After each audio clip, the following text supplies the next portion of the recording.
کہ اگر عمل ایسا ہو جس میں آپ، اللہ تو دیکھ ہی رہا ہے، بندہ بھی ہے اور ساتھ کوئی دوسرا بندہ بھی شامل ہے، تو اس کی توبہ کے 4 درجے ہیں،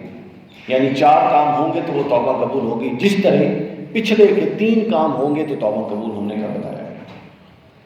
تو 4 کام کون سے ہیں؟ پہلے 3 کام تو ہوگی کہ سب سے پہلے اس کام سے رک جایا جائے، دوسرا اس گناہ پر شرمندگی اختیار کی جائے، تیسرا آئندہ نہ کرنے کا پختہ ارادہ کیا جائے،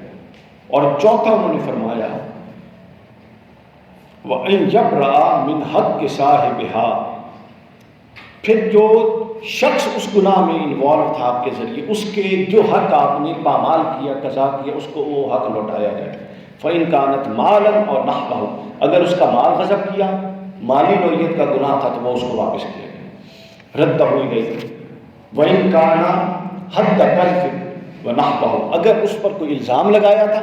تو اس کو اپنے آپ کو پیش کر دیا جائے کہ اس کی حد قذف لگائے، یعنی جو اس کی شرعی سزا ہے وہ اس کو دے، اور طلب عفو، یا اس سے معافی مانگ لی جائے کہ بھائی میں نے یہ گناہ، یہ تمہاری غیر موجودگی میں تجھ پر یہ الزام لگایا تھا، اس کا اعتراف کرتا ہوں، مجھے معاف کر دو۔ وَإِنْ كَانَ غِيبَةً اسْتَحَلَّهُ مِنْهَا، اگر غیبت کی ہے تو پھر بھی جا کے اس سے اس کی معذرت کر لیں۔